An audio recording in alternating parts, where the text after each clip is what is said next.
on va accueillir pour cette table ronde trois personnes. On va commencer par les dames, hein. Donc il y a Maude Bernussou, qui est d'Agrocampus Dijon, directrice adjointe et responsable du site de Plombières. On accueille également Éric Gautin, directeur du CFPPA Rungis Académie. Et puis Magali Pichot, que maintenant tout le monde à peu près connaît, qui est la chef de projet qualité et coordinatrice du dispositif de labellisation Califormagri au sein de l'Institut Agro et du Terre Ingénierie. Donc cette table ronde est intitulée Califormagri, un choix stratégique, point d'interrogation. Et donc on vous remercie de participer à cette table ronde.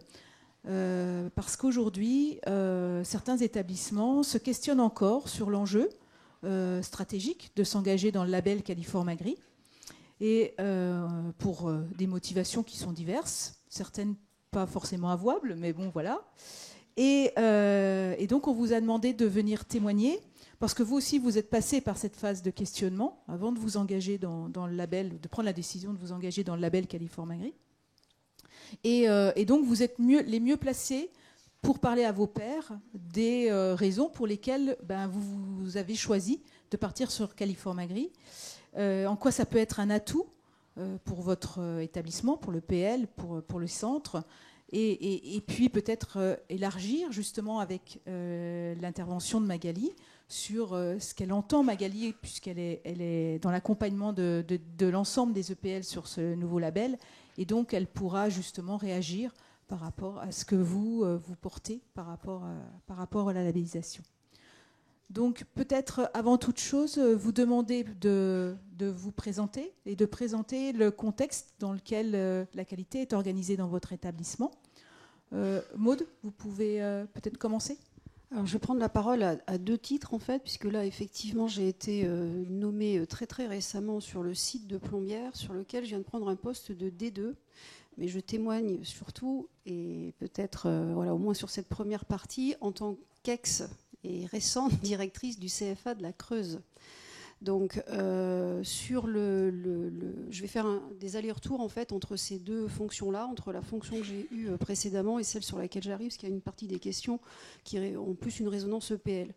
En ce qui concerne le CFA, proprement parlé, le CFA était au point mort, entre guillemets, je dirais, en matière de qualité au moment où j'ai pris la direction du centre en 2020, sans animateur qualité dédié depuis à peu près 2 ans, et même avec une situation de conflit larvé entre le CFPPA et le CFA. Donc un contexte qui était assez explosif.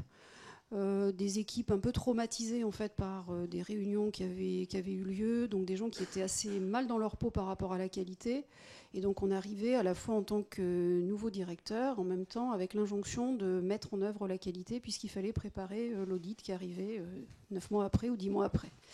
Donc ça a été compliqué parce que pendant 1 an, on a fonctionné sans animateur qualité sur la partie CFA. Et donc en fait, c'était à la fois la directrice qui faisait direction, j'avais l'habitude de dire direction le jour et qualité la nuit, c'était un peu le mode de fonctionnement. Et on a passé le cap de l'audit initial avec quelques non-conformités qu'il a fallu lever, mais ça a permis quand même de rebooster les équipes là-dessus. Et donc on s'était posé, compte tenu du retard qu'il y avait sur le centre déjà à l'époque, le fait d'aller sur Califormagri, puisque on a fait partie en tout cas des établissements qui avaient envisagé la possibilité de demander une dérogation à Califormagri. Finalement, on ne l'a pas fait. Et ça a été la résultante d'un travail d'équipe, en fait, moi, je l'ai vraiment abordé sous un mode vraiment très, très collaboratif avec les équipes, en leur disant on fait un choix collectif par rapport à ça. Moi, je n'engage pas le centre sur l'une ou l'autre solution, c'est on y va ensemble ou on n'y va pas. Ça aurait été une possibilité de ne pas y aller. Et finalement, le choix avait été fait collectivement, en tout cas, de se donner les moyens aussi d'aller vers Califormagri, d'autant qu'il y avait quand même beaucoup de bonnes pratiques et que c'était plus une question aussi de formalisation, d'harmonisation en fait, qui était à mettre en œuvre, mais on ne partait pas du tout d'une base zéro. Donc on est rentré en fait par Calliope et Califormagri, et donc on a obtenu la certification dès la première année.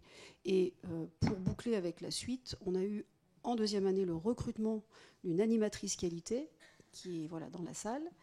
Qui a donné un coup de boost absolument énorme, là pour le coup, à la démarche. Et on est passé, je trouve, plus sur la deuxième année, d'une démarche qualité à un système qualité. Mais ça a été lié aussi à l'arrivée de quelqu'un qui était dédié, quoi. Merci Maude.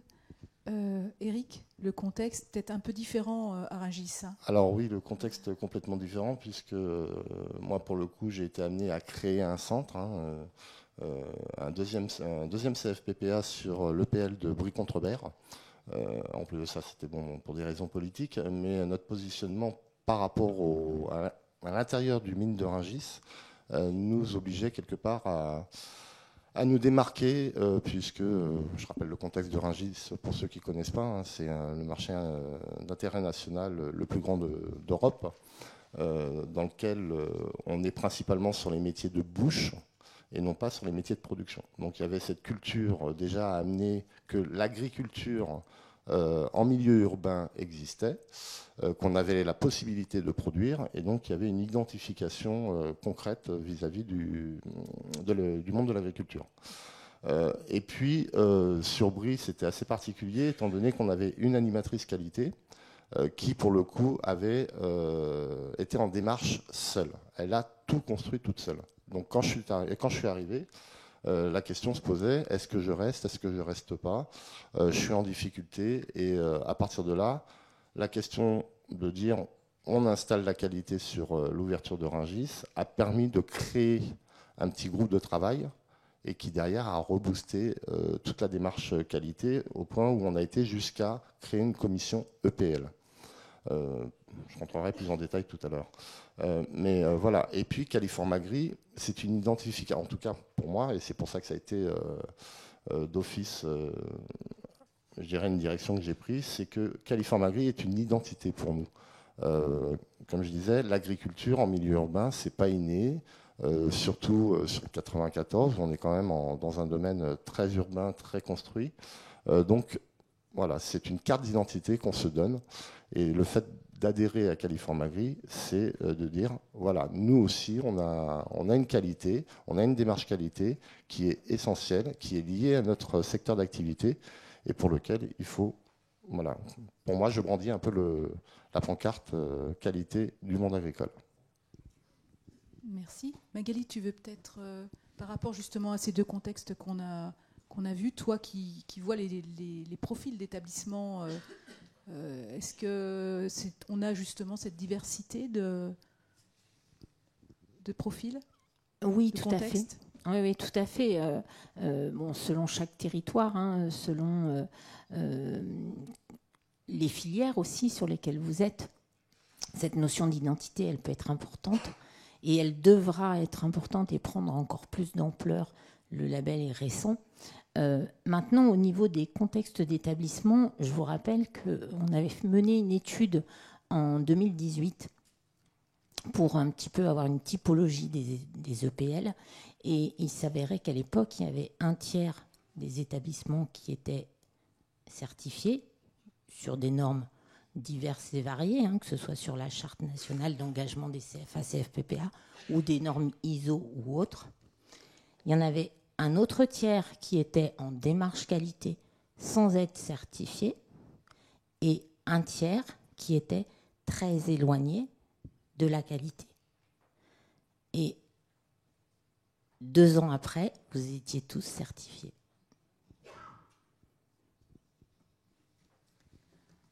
Alors ma question suivante, peut-être pour revenir sur Maude, est-ce que le choix du label Califormagri, il a été naturel pour l'établissement et quelles sont les raisons pour lesquelles vous êtes parti sur Califormagri? Alors naturel, je ne sais pas si c'est tout à fait le mot qui convient. Je pense que ça a plutôt été une raison, je dirais, stratégique en fait dans le choix d'y aller. ça a été effectivement le fait de s'inscrire quand même dans les politiques publiques dont on dépend. Moi, ça m'embêtait d'en être un petit peu, d'être à côté de ça. Voilà, je trouvais que c'était quand même un problème presque philosophique, en tout cas. L'autre élément, c'est que finalement, ça a servi aussi d'outil de cohésion et de cohérence aussi pour les équipes, c'est-à-dire de se dire, on se lance collectivement sur ce projet-là, avec les implications que ça avait, le travail aussi qui était nécessaire derrière. Ça n'a pas du tout été un outil de division, mais ça a plutôt été un outil de cohésion, à mon avis, dans les équipes. Donc sur le plan du management, je m'y suis plutôt retrouvée par rapport au fait de lancer la démarche. Et du coup, ça a aussi été un élément qui a généré beaucoup de fierté a posteriori, parce qu'on savait d'où on partait, on avait quand même été bien accompagnés, parce qu'on avait tiré la sonnette d'alarme, donc on a vu un appui d'Éduter. L'ex-région Limousin avait fait le choix aussi de faire appel à des cabinets privés là, qui accompagnaient les établissements, donc ça nous avait quand même aussi aidés. Et au final, cette fierté-là, finalement, c'est ce qui a permis de rebondir et de pousser la démarche plus loin l'année d'après. Ça n'a pas été vécu comme une contrainte, mais on l'a vraiment pris. À mon avis, le rôle des directeurs là-dessus, il est quand même important. On a évoqué ça hier. Il faut le prendre comme un outil de pilotage en fait, du centre et pas comme la formalisation de documents avec des croix à mettre en face. Mais ça, il faut que soi-même on en soit convaincu. Et puis, c'est après d'embarquer les équipes avec ça. Donc, il faut être très, très motivé. On reviendra justement peut-être un petit peu après sur ce qu'il y a autour de l'organisation et des difficultés qui peuvent être rencontrées. Eric, toi, de ce que tu as dit tout à l'heure, je pense que c'était un peu plus dans le contexte. Alors le naturel n'est peut-être pas le bon mot, mais c'était plus simple. Oui, c'est plus simple parce que quand on a tout à construire, en fait, on se pose pas de questions. On prend les outils, on les analyse et on voit concrètement ce qui nous intéresse, ce que l'on peut prendre et ce que l'on ne peut pas prendre. Là, en l'occurrence, pour moi, il n'y avait pas de questions à se poser. C'était créer une culture, c'était recréer un dynamisme au niveau de l'EPL. Je rejoins Maud en disant que c'est un investissement EPL et que le CODIR doit être à la tête de tout ça. Je crois que pour moi, c'est essentiel. Hein. Si le CODIR ne conduit pas, pour le coup, c'est compliqué de laisser les gens aller tout seuls.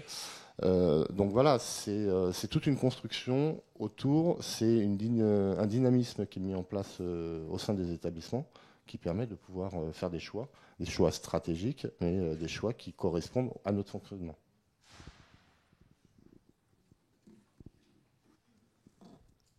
Magali ? Si je peux rebondir par rapport à cette notion de PL, quand on parle de qualité, il faut arrêter d'avoir cette entrée centre constitutif. C'est l'EPL qui est certifié. L'EPL est certifié sur des champs d'action, de développement de compétences, qui sont soit les actions de formation, les actions par la voie de l'apprentissage, la VAE ou le bilan de compétences. Et du coup, l'entrée, c'est plutôt l'activité de la FPCA, que ce soit sur du CFA, sur du CFPPA, c'est pas ça, c'est pas l'entrée centre constitutif, c'est pas le CFA qui est certifié, c'est pas le CFPPA qui est certifié qualité, c'est bien l'EPL. Le numéro de déclaration d'activité, la note de service de la DGER de 2019 a bien spécifié cet élément-là. Le NDA est remonté au niveau de l'EPL. Quand vous allez être inscrit, enfin quand vous l'êtes déjà, mais avec le label, quand vous allez être inscrit sur la liste publique officielle des établissements certifiés, c'est l'EPL qui sera nommé.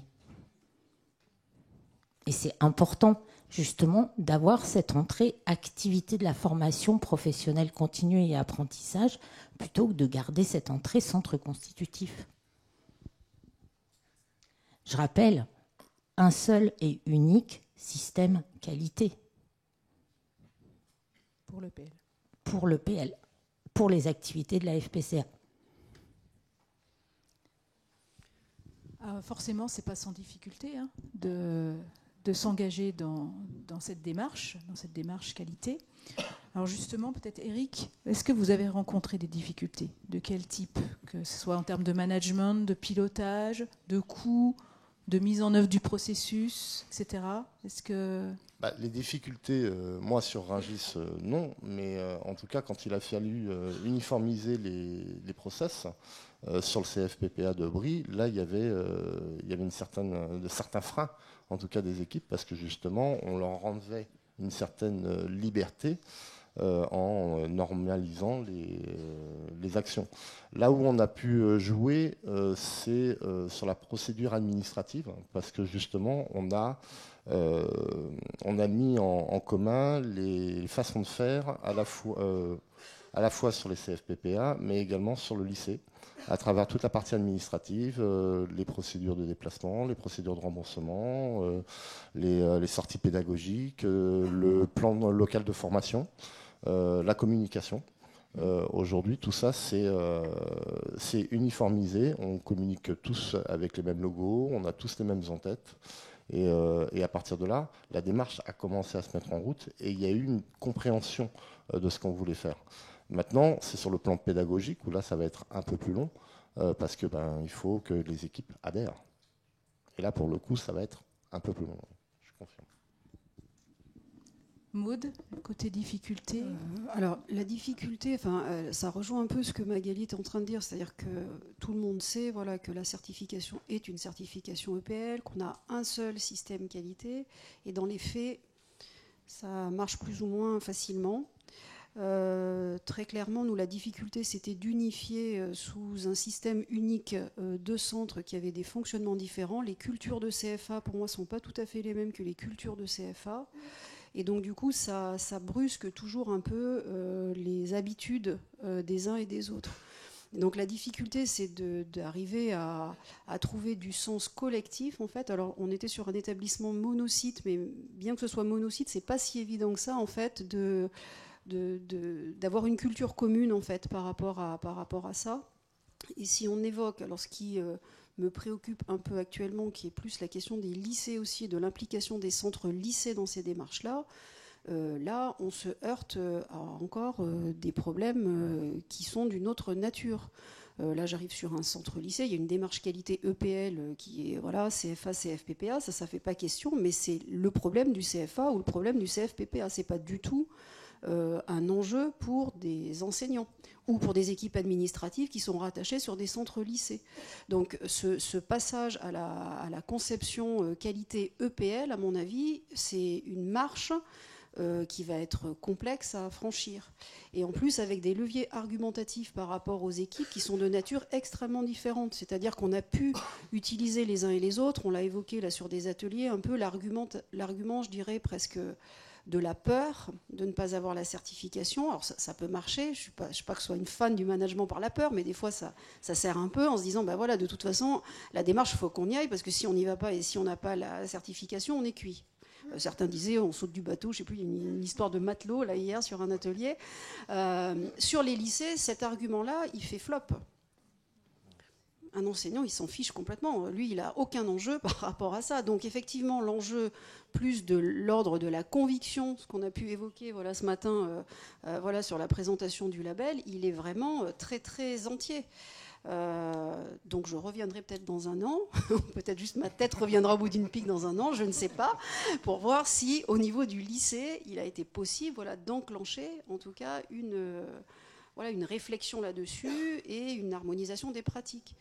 Pour moi, qui est connu vraiment et qui me suis beaucoup plu dans le management par la qualité, revenir sur un centre lycée, c'est pas revenir à l'âge de pierre, mais c'est revenir à une période antérieure à la qualité sur laquelle on se trouve confronté à ce qui a été évoqué, c'est-à-dire une multiplicité d'outils, des gens qui font comme ils veulent, qui stockent où ils veulent, qui ne rendent de compte à personne. Donc, en tant que directeur, quand on arrive sur ce genre de centre, il faut faire le tour de tous les bureaux en continu pour voir, parce que Madame X, c'est dans son classeur, Monsieur Y, c'est sur son ordinateur perso, le troisième a créé un Padlet, le quatrième un Resana, le cinquième te parle d'un Drive, enfin, on s'en sort pas, quoi. Et donc du coup, je pense que ça anticipe peut-être sur la question d'après, mais c'est vraiment la question de la transmissibilité des centres qui est au cœur de ces démarches-là. Et c'est vrai qu'en tant que directeur, on se croit toujours un peu pérennes sur les postes, je ne sais pas, ou immortels, j'en sais rien. En fait, on est vraiment là que de passage, et donc il faut absolument se poser la question de qu'est-ce qu'on laisse derrière, qu'est-ce qu'on transmet derrière, et est-ce que ça facilite le travail du suivant. Et moi, je suis un peu en difficulté, parce que je succède là à 2 directeurs qui, pour des raisons X, avaient des fonctionnements un peu similaires. Et donc, je me retrouve avec des tonnes de sous-pochettes de couleurs, là, vous voyez ce que je veux dire, avec plein de documents dedans, et puis plein de post-it. Et donc, ça, j'ai un mal fou à en faire quelque chose, quoi. C'est très, très compliqué. Donc, en fait, je récidive un peu à chaque fois là où je passe. En fait, la meilleure amie, c'est la benne à papier. Et donc, il y a plein de choses, ça valse, quoi. Je peux rien en faire, quoi. Donc, du coup, vraiment, la question d'outils communs au niveau des EPL, elle est absolument centrale si on veut avoir quand même on va dire, la continuité de service, si on veut l'assurer, quoi. Éric, tu es d'accord avec ce que... Ah non, mais je suis complètement d'accord dans le sens où j'ai eu l'expérience de lancer la démarche qualité en Normandie, parce que j'étais directeur du CFA de Coutances pendant 2 ans, et que au départ, il y avait 3 structures, alors CFA, CFPPA, lycée. En plus de ça, pour faciliter la chose, il y avait 3 bâtiments complètement séparés les uns des autres.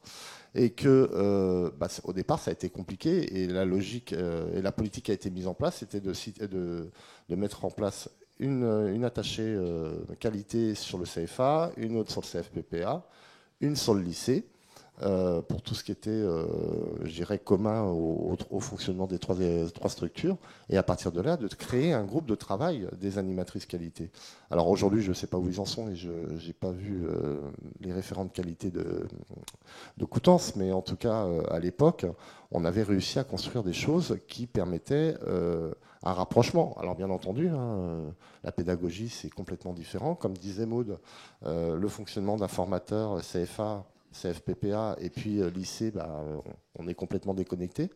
Mais il faut du temps, à moins que la DGER décide à un moment donné de dire on certifie aussi les lycées en matière de qualité. Mais ça me paraît compliqué. Mais voilà, il faut pouvoir essayer de trouver des biais pour que ça devienne un outil commun à tous et qu'il y ait une certaine transmissibilité au niveau des directeurs, passation au niveau des directeurs. Parce que sinon, la prise de poste va être compliquée, quoi. Surtout maintenant. Magali, difficultés. C'était trop parfait, j'ai rien à dire, quoi.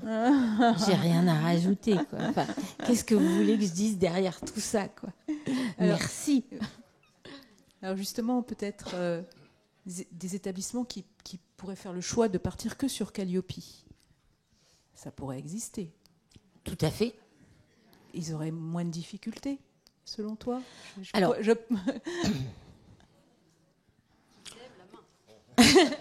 levez-vous. Non, plus sérieusement. Bien sûr, Calliope, c'est le référentiel national de base. De base. Franchement, partez sur Calliope, vous êtes sûr de l'avoir. Vous serez certifié. D'accord? Mais ça ne va rien vous apporter. Vous parliez de passation de pouvoir entre les directions. Ça n'apporte rien. Là, pour l'instant, c'est entendu. Les organismes de formation qui sont certifiés Calliope, c'est entendu par les partenaires, par les financeurs et tout ça. C'est récent. Dans très peu de temps, Calliope n'aura plus aucun poids. C'est trop basique. Tout le monde l'a, donc quel est l'intérêt? Bien sûr, Califormagri, c'est un cran au-dessus. On a une partie sur la gestion documentaire, sur les archivages, ça évite tous les post-it et toutes les petites pochettes de couleurs. Mais quand il y a du turnover, déjà on s'y retrouve plus facilement. Quand il y a des recours, il y a des choses écrites. Et on sait très bien que c'est de plus en plus procédurier dans les pratiques individuelles en France. Et puis, c'est aussi...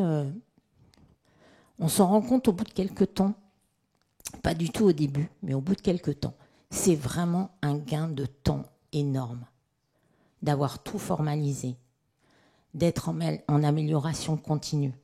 Ça permet d'avoir une transparence, d'avoir une organisation claire et comprise par tout le monde et prise en main par tout le monde.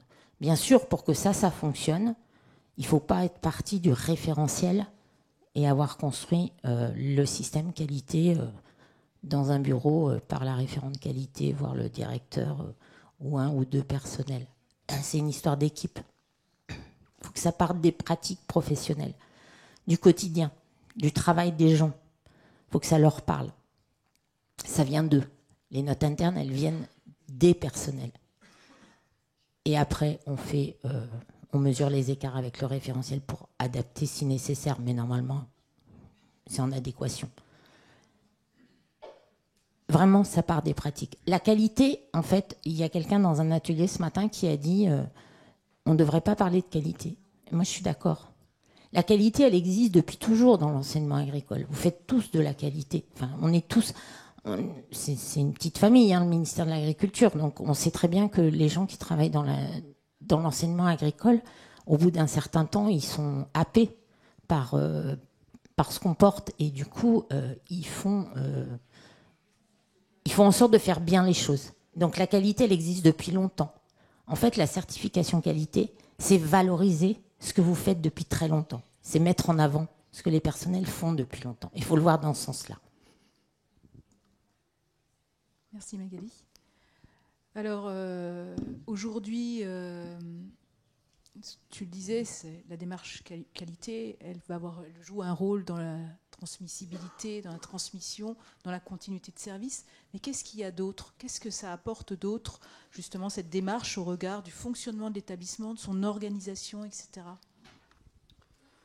Moi, je pense que c'est quand même une démarche de sens. C'est-à-dire qu'aujourd'hui, enfin, on a tous besoin de savoir pourquoi est-ce qu'on travaille. C'est quand même des questions qui sont assez vives dans les établissements parce que la question du bien-être au travail est quand même revenue sur le devant de la scène. Alors, je ne sais pas si c'est le post-Covid, certains l'ont beaucoup évoqué là-dessus, mais il y a quand même un espèce de malaise dans l'enseignement qui est aussi lié au rouleau compresseur des rénovations. Enfin, il y a beaucoup de choses qui secouent quand même très très fortement les équipes à tous les niveaux, qu'elles soient pédagogiques, administratives, techniques.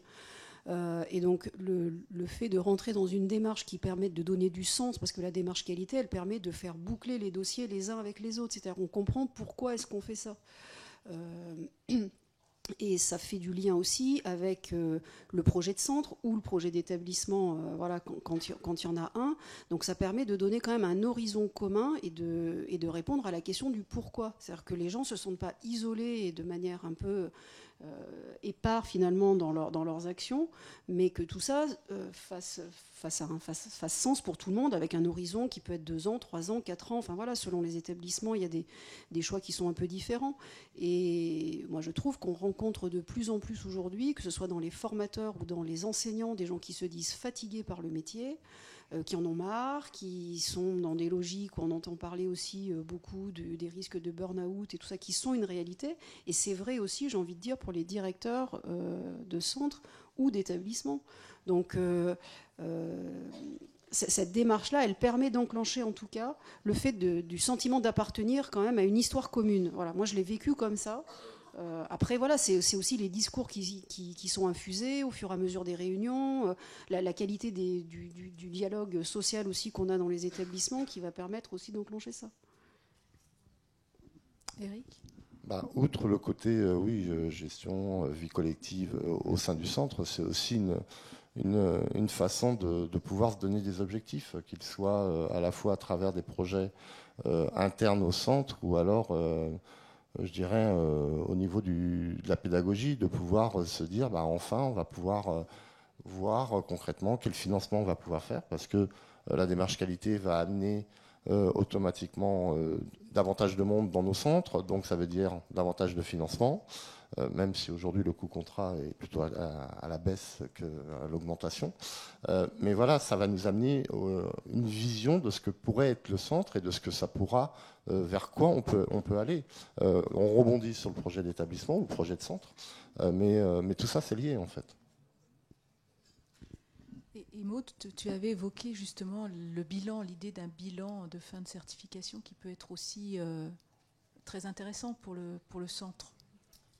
De toute façon, il faut rendre compte de ce qui se passe. C'est le sens même de la démarche. Donc après, voilà, peu importe, j'ai envie de dire où on le présente, mais il faut effectivement que ce bilan il soit partagé parce qu'il me semble que ces démarches-là, elles permettent aussi de dédramatiser aussi un certain nombre de pratiques. C'est-à-dire qu'on avait eu, nous, la chance, entre guillemets, d'avoir enfin si, c'est pas entre guillemets, c'est la chance d'avoir un auditeur qui a été non seulement dans l'audit au sens du contrôle, mais qui a aussi beaucoup été dans l'accompagnement de la démarche, et qui nous disait le mantra de la qualité, c'était le droit à l'erreur et le devoir de s'améliorer. Et donc, ça ne veut pas dire que parce qu'on est rentré dans la démarche qualité, on fait tout bien partout, tout le temps, on a le droit de se planter. Le tout, c'est l'analyse de la raison pour laquelle on s'est trompé et les actions correctives qu'on va pouvoir y mettre. Et donc, du coup, pour des jeunes qui arrivent, c'est pas de leur mettre une pression d'enfer en leur disant il n'y a pas droit à l'erreur, vous respectez exactement les fiches de procédure. Ils ont le droit de se poser des questions, ils ont le droit de se tromper. Et j'ai envie de dire, moi-même, en tant que directrice arrivante sur le poste, je leur ai dit, j'ai aussi le droit de me tromper, et même je vais me tromper. Et donc, du coup, ça permet aussi, voilà, de dédramatiser ces éléments-là, mais d'avancer quand même après collectivement voilà, vers la correction voilà, des erreurs qu'on a pu commettre ou des mauvaises pratiques, entre guillemets, quoi. Magali, toi, peut-être nous parler un seul référentiel, un dispositif d'appui, ça peut peut-être être aussi des éléments qui vont être facilitants. Oui, je vais rebondir aussi sur ce que vient de dire Maud. Il faut dédramatiser ces non-conformités, quoi. Un établissement aujourd'hui qui ressort d'un cycle de certification sans avoir eu aucune non-conformité, sans avoir eu aucun point de vigilance ou point sensible, ça pose question quand même, puisque justement le but c'est de s'améliorer. Et une non-conformité, c'est rien. Enfin, oui, il y a eu un manque ou une erreur, ou ben voilà. Ben, heureusement que ça arrive. Et les non-conformités, une non-conformité, ça ne veut pas dire on retire la certification. C'est vous avez 6 mois pour pouvoir, pour les mineurs, pour pouvoir la réguler, mettre en place une action corrective que vous déterminez vous-même en plus. Et pour les majeurs, c'est 3 mois. Et justement, c'est aussi à nous de réfléchir aussi au temps nécessaire à mettre en place l'action corrective pour définir si ça peut être une majeure ou une mineure. Vous voyez. Tu m'avais demandé de rebondir sur autre chose. Sur ce qu'apporte la démarche qualité, voilà. de ton point de vue aussi. Oui. En fait, le fait d'avoir la main, surtout en fait, avec ce label du ministère de l'Agriculture, on a la main sur le référentiel, on a la main sur les outils de l'audit, on a la main sur la professionnalisation des auditeurs et on a la main sur les résultats de l'audit. Donc ça, c'est dans le cadre du label.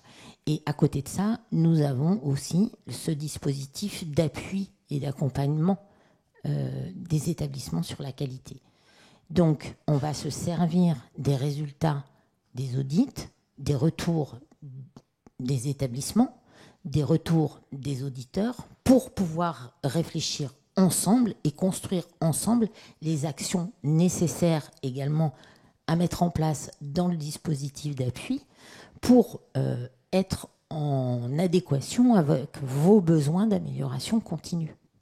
Donc ça, c'est aussi un atout de part qui nous est donné, bien sûr, par la DGER, parce que je vous rappelle quand même que c'est dans le cadre du plan national de formation, donc financé par la DGER, que les actions sont réalisables.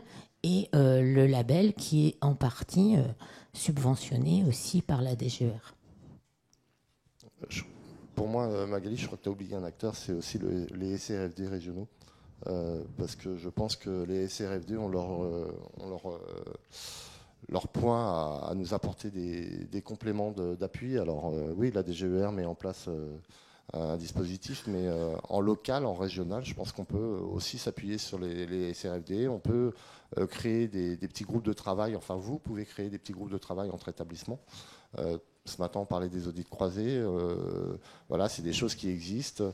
Alors moi, j'ai la chance d'être dans une région où il n'y a pas beaucoup d'EPL, puisqu'on est aujourd'hui à 3 EPL, sans compter le CEZ, et un projet sur un 4e EPL en Ile-de-France pour 2026-2027.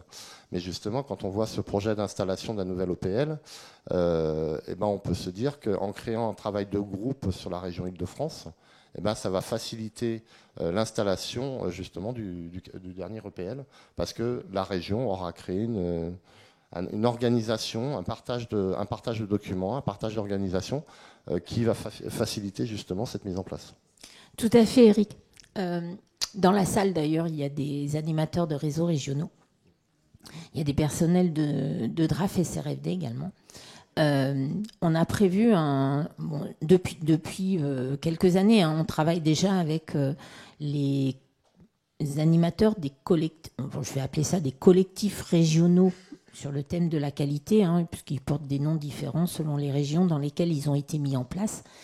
C'est souvent animé par les ARR, les animateurs de réseaux régionaux, et justement on a prévu un temps d'échange avec eux là en novembre pour se mettre en cohérence, en cohésion, en dynamique, partager un peu nos points de vue pour voir comment vous accompagner au mieux selon les besoins de chacune des régions, que ce soit le national ou le régional. Mais on travaille déjà très bien ensemble. Dernièrement, sur le collectif régional Centre-Val de Loire, je ne sais plus, il y a 15 jours, je crois, ils nous ont mobilisés pour qu'on intervienne sur une de leurs réunions, en présence des directeurs et des référents de qualité. Et on est présent, c'est l'objectif. On est tous ensemble, on forme la communauté Qualiform-Agri. Et on va tous avancer ensemble, et ça va se construire au fur et à mesure. Alors, je vois que le temps défile. On va peut-être passer sur la dernière question de cette table ronde. Maud et Eric, selon vous, pourquoi aujourd'hui certains établissements hésitent encore ou ne sont pas 100% convaincus sur ce que peut leur apporter la démarche Qualiform-Agri ? Qu'est-ce qui manque aujourd'hui au label pour que on puisse se l'approprier complètement, même quand on est déjà dedans, Ça peut être aussi... il y a peut-être des choses encore qu'il faudrait faire améliorer. Ce que disait Magali tout à l'heure, on écoute et on s'empare justement des suggestions des établissements. Je vais avoir une réponse d'intégriste. Moi, je pense que le choix tue le choix, C'est-à-dire qu'on laisse le choix là, d'aller dans Qualiform-Agri ou Calliope. Je ne suis pas convaincue, on en a discuté là, tout à l'heure sur l'atelier précédent. Je ne suis pas convaincue en fait, du sens en fait, que ça a. Alors je le raisonne plus en termes de poste de direction. Je trouve que ça fait reposer en fait sur les directeurs le poids des choix, le poids de leur capacité à manager les équipes, à les emmener en ordre de bataille derrière le référentiel. Donc je ne sais pas si c'est une idée, j'entends parfaitement ce qui a été dit sur le fait qu'il faut que ce soit une démarche partagée, choisie, etc. Mais je ne sais pas en fait finalement si le fait de laisser le choix ne crée pas finalement plus de biais qu'autre chose. Et je faisais le parallèle tout à l'heure avec la semestrialisation. On laisse aux établissements, entre guillemets, un espèce de choix de façade sur le fait d'y aller ou non. On sait très bien qu'à moyen terme, il va falloir y aller, sauf que quand les équipes se sont braquées et ont dit non au départ, et derrière, pour rattraper la sauce, c'est quand même relativement compliqué. Et je trouve qu'on peut avoir assez facilement des injonctions de l'autorité académique de dire maintenant, vous arrivez sur un établissement, débrouillez-vous pour les emmener. Et puis si vous réussissez, tant mieux. Et puis si vous réussissez pas, pan sur les doigts. Donc moi ça me gêne un petit peu, dans la démarche. L'autre élément, pour en revenir peut-être à des choses qui sont plus concrètes, ça c'est vraiment un point de vue très personnel. L'autre élément par rapport à la démarche, moi, il me semble que dans l'hésitation aussi de certains, en tout cas dans ce que j'ai pu en entendre, c'est le fait justement que les auditeurs ne soient plus des auditeurs externes, mais des auditeurs internes en fait au MASA, et un peu vécu comme étant à double tranchant. C'est-à-dire qu'il y a à la fois une connaissance plus fine des établissements, donc potentiellement aussi des questions qui vont être plus affûtées plus rapidement, plutôt qu'un auditeur qu'on arrive à emmener un peu là où on veut. Il y avait parfois un peu cette tentation-là. Et le fait aussi d'avoir parfois un doute en fait sur le fait de dire, comme ces auditeurs sont aussi en poste dans des établissements, sont aussi responsables de l'animation d'une démarche qualité dans un établissement, est-ce que le transfert ne va pas être un transfert de modèle, c'est-à-dire de dire, voilà, moi dans mon établissement, voilà comment je fais, et donc par ricochet, vous ne faites pas pareil, et donc voilà, d'être un peu prescriptif, disons, sur les choix qui auraient pu être faits sur un autre établissement. Je pense que c'est, enfin, je sais pas, je pense pas que ce soit que moi qui me pose cette question. En tout cas, c'est une question, il me semble, qui a été posée, mais ça relève peut-être après d'une présentation de la formation des auditeurs, voire de la présentation des auditeurs eux-mêmes, qu'on va s'empresser d'aller martyriser. Voilà, donc je pense qu'il y a une question là-dessus. Ouais, sur le rôle et le positionnement des auditeurs. Éric, peut-être Non, des compléments. moi je vais rester dans ma logique de dire que de toute façon il y a déjà une appartenance, c'est une identification pour nous, hein.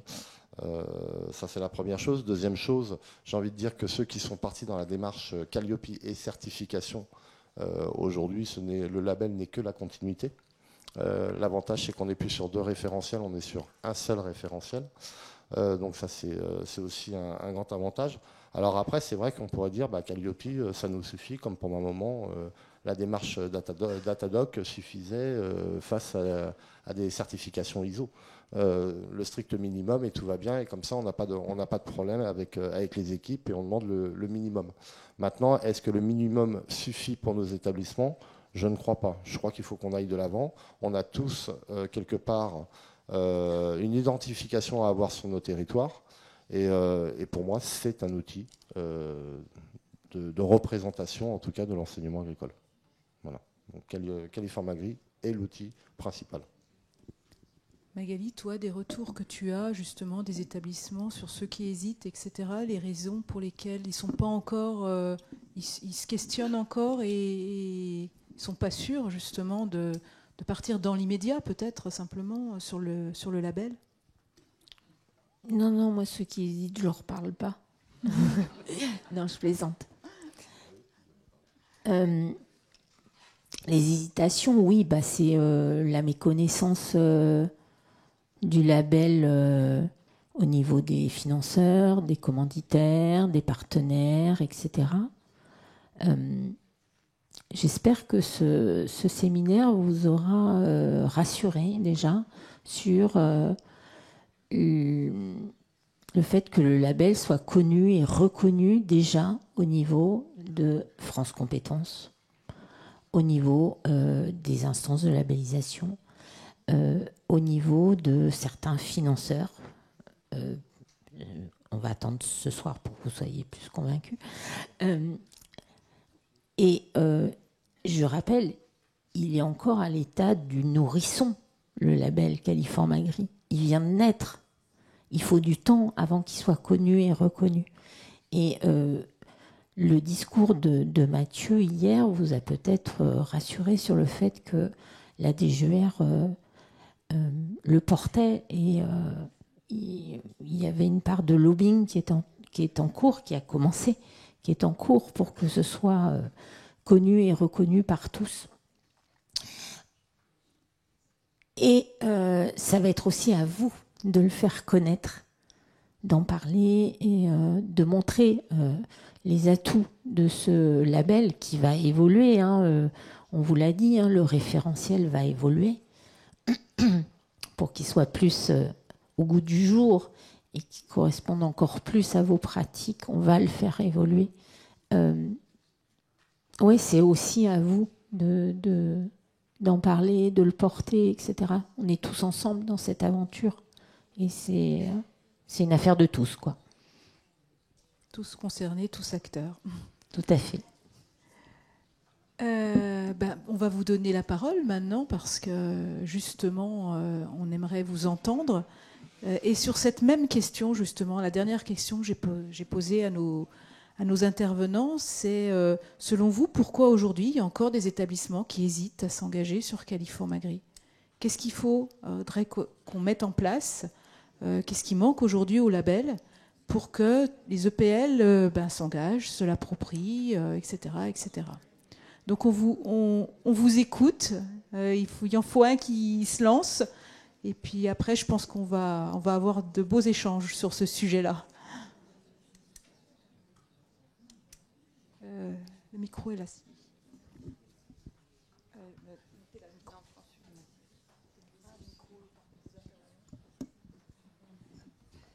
Alors, qui?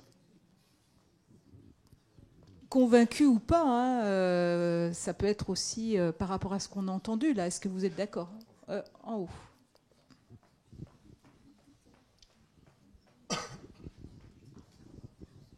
Merci de vous présenter avant d'intervenir. Bonjour, Mélanie Larue, animatrice qualité du lycée de Saint-Genis-Laval à côté de Lyon. J'ai intégré comme animatrice qualité en janvier 2023. Avant mon arrivée, il y a eu une énorme période d'1 an et demi sans animateur qualité et avec des responsables FPCA avec de grosses interruptions. Donc la démarche n'avait pas été suivie. Le premier formalisme qui a été mis en place était un peu hors sol, comme beaucoup de systèmes documentaires. Les gens ne se sont pas appropriés. Donc, à l'heure actuelle, pour moi, nous ne sommes pas prêts à être certifiés sur notre activité CFA parce qu'on ne répond pas à Caliform Agri. La partie documentaire n'avait pas été faite pour le CFA, elle avait été faite pour les actions courtes. Voilà. Et en termes de calendrier, donc on a un certificat Calliope jusqu'à juin 2024. J'ai prévu un audit en février 2024. Et en termes de calendrier, très clairement, ça ne passera pas pour relancer une démarche sur le CFA, répondre aux exigences Caliform Agri, déposer le dossier maintenant, puisque si je suis votre calendrier, il faut que je le dépose maintenant. Voilà. Donc nous, clairement, on ne s'engagera pas tout de suite dans la démarche. Mais par contre, on va se mettre en ordre de bataille pour réintégrer un cycle un peu plus tard. Oui, si je peux rebondir, vous faisiez partie des 11% des établissements qui étaient en dérogation Caliform Agri. On l'a eu, mais sur la formation courte. Parce qu'au moment où nous avons passé le premier audit, nous n'avions pas de CFA propre. Nous étions UFA, mais pas... Oui, donc il faut un petit peu de temps. Tout à fait. Sylvie, il y a...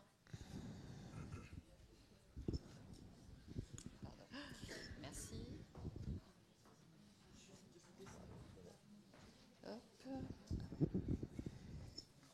Bonjour, Béatrice Buatier, directrice du CFPPA de Marmilla, Clermont-Ferrand.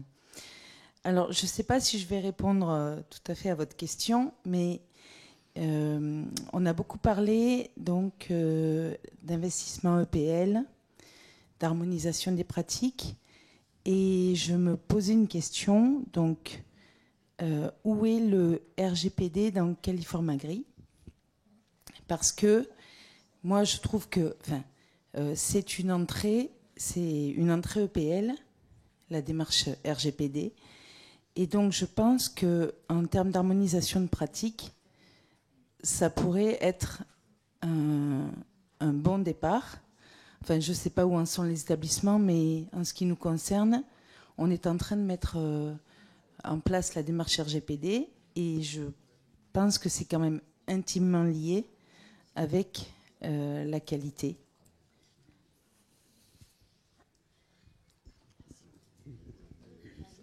Hier, on nous a annoncé que le RSE allait rentrer dans le Caliform Agri nouvelle version, je crois que c'est exactement pareil.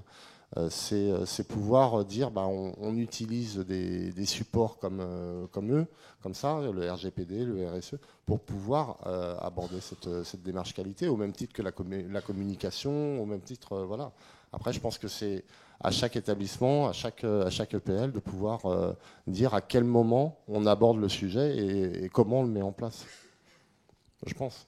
Mais vous avez raison, oui, c'est des outils comme ça qui nous permettent de pouvoir... ce sont des mutualisations de supports et de démarches, tout à fait.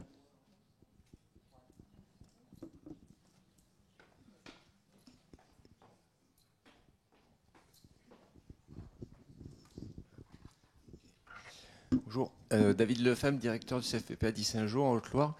Juste pour répondre à la question, Calliope, Caliform Agri, bon, moi ça fait 1 an que je suis sur le poste et ça fait 1 an que j'ai le sujet, enfin que je découvre le sujet. En gros, quand on est avec les équipes, on dit oui, mais c'est mieux Caliform Agri, enfin on essaye. On voit le vide intersidéral, c'est quoi la différence entre, enfin j'exagère parce que dans mes yeux aussi ça devait être ça au début, Calliope, Caliform Agri, c'est quoi la différence? En fait, c'est pas vraiment très clair non plus pour le lambda, enfin le formateur ou l'administratif qui est dans son boulot, etc. C'est vrai que déjà aussi les quelques échanges qu'on a eus ces jours-ci, moi ça a un peu nourri. Mais grosso modo, c'est quand j'ai dû remplir pour un prestataire qu'on avait, qui était certifié Calliope, en fait je me suis dit, il est au même niveau que nous en termes de qualité. Lui, il faut aussi ces petits trucs. Bon, la prestation était correcte, on était content, mais nous, on fait quand même autre chose. Et du coup, je me dis, Caliform Agri, c'est comme ça qu'on bosse dans l'agri, en fait. Ça permet de valoriser tout le travail et tous les résultats d'enquête qu'on a après derrière qui sont assez satisfaisants, enfin, pour la plupart, en tout cas chez nous. Et je me dis que c'est la façon de dire, en vrai, voilà. Ça... Et concernant la problématique EPL, c'est vrai que c'est aussi... du coup, je sais pas, je m'avance, mais les CFPPA, CFA, on a aussi on a un peu cette vitrine, puisque nous, on est confrontés directement à la rentabilité, puis si la qualité n'est pas bonne, enfin, ça a un lien aussi, on le sait comme ça, et du coup, je me dis, c'est aussi peut-être une façon de mieux présenter face à Calliope, Caliform Agri, c'est quoi la vraie différence? Parce que voilà, enfin, j'ai rien contre les prestataires indépendants, etc., mais enfin, on est quand même capable de autre chose aussi, dans les CFPPA, voilà, et CFA. Moi, je crois que quand on est jeune directeur sur les postes, il faut faire appel au réseau et au collectif. On a quand même des gens dans ce ministère qui savent faire, qui peuvent donner des coups de main, et je trouve qu'il ne faut pas rester isolé en fait, par rapport à ça. L'année où je suis arrivée, où vraiment on était très très loin en fait, de la démarche, en tout cas dans les mentalités, le fait de s'appuyer sur des réseaux, en l'occurrence c'est aussi Anne-Marie Pétriot qui nous avait beaucoup accompagné là-dessus, ça a été une aide absolument formidable aussi pour pouvoir revenir vers les équipes, pour pouvoir aussi se nourrir d'expériences qui sont menées ailleurs. Et c'est vrai qu'on a tous des niveaux de maturité dans les organisations de travail qui sont très différents. La situation qui était évoquée tout à l'heure, avec un turnover très important de directeurs, d'animateurs qualité, des équipes qui sont complètement passées au rouleau compresseur tous les ans, on ne peut pas en attendre la même chose que d'équipes qui sont stables, avec des directions qui sont là depuis plusieurs années, des choses qui roulent, quoi. Mais par contre, le fait de pouvoir être en lien avec des collègues qui font part de leur expérience, qui sont aussi dans la guidance, ça permet, en tant que directeur, moi je trouve, de se nourrir, de se renforcer, et puis de pouvoir aussi après porter un discours aux équipes qui ne s'appuie pas simplement sur une vision subjective qui nous serait passée par la tête entre 2 et 3 heures du matin, mais sur des choses qui existent, qui se sont fait ailleurs dans les établissements. Et peut-être que c'est aussi la force sans doute d'aller vers un label MASA. C'est aussi, on les connaît, les rouages en fait qui existent au niveau de ce ministère.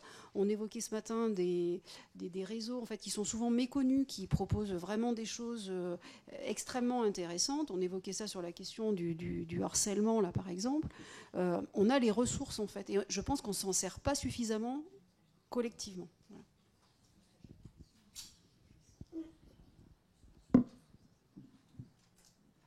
Quelqu'un d'autre veut témoigner? Attendez le micro, parce qu'on est... Si, on est retransmis pour les gens à distance.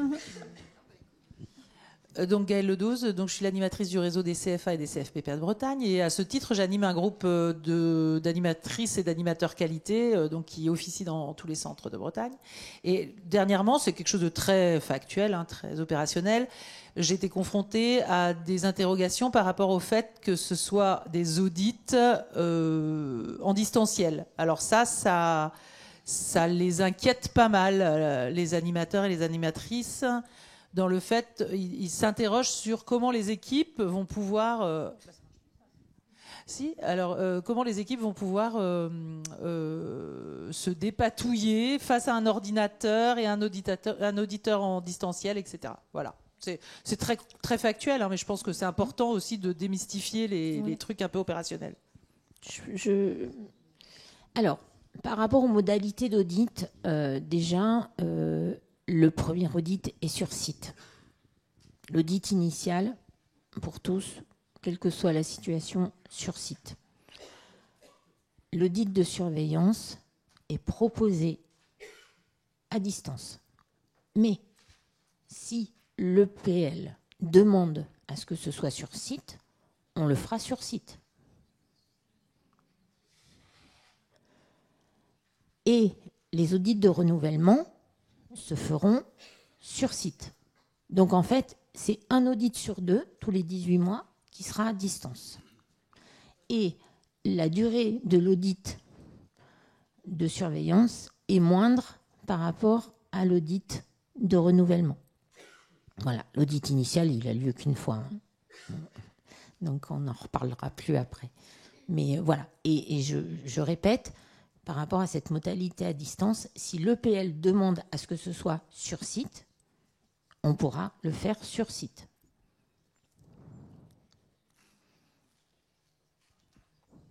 Et on pourra également mettre en place une action sur la préparation à l'audit à distance, hein, pour témoigner par un webinaire ou autre, hein, pour témoigner de différentes pratiques, comment ça se passe, etc. Ça, ce sera tout à fait faisable. Hein. On a la chance d'avoir justement, tu citais Anne-Marie Pétriot, hein, donc Anne-Marie Pétriot qui est personne ressource pour l'équipe qualité d'Éduter. Ouais, présente-toi quand même. Voilà.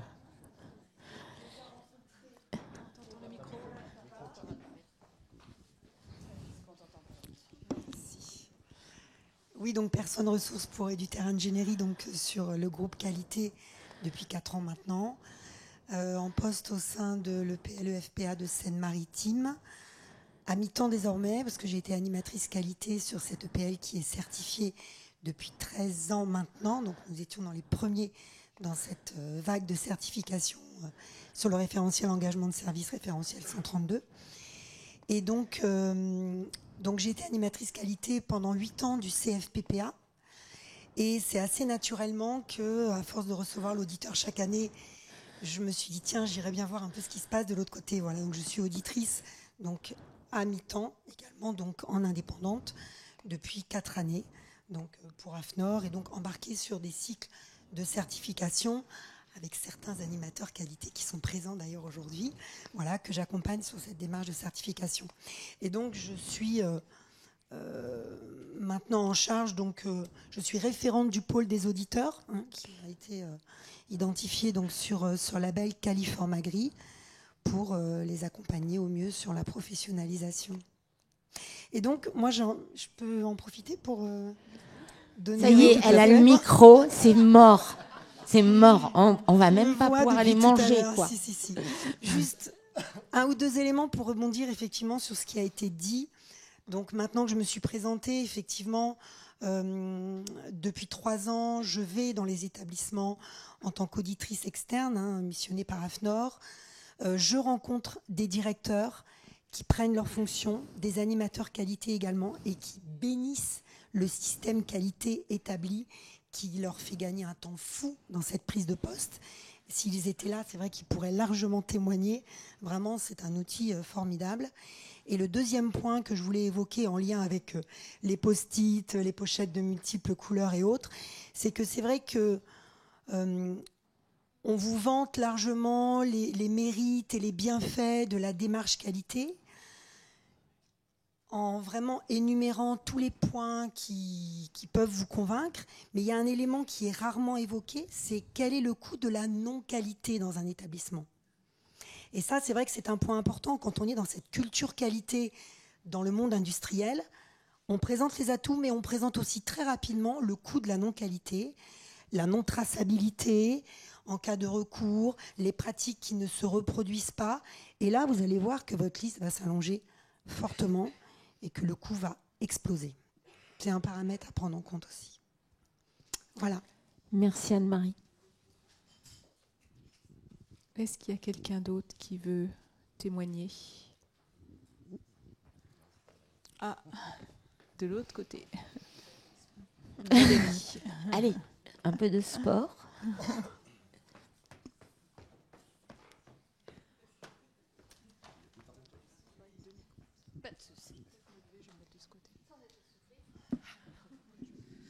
Oui, Valérie Comès, donc animatrice des réseaux CFA, CFPPA en Bourgogne-Franche-Comté.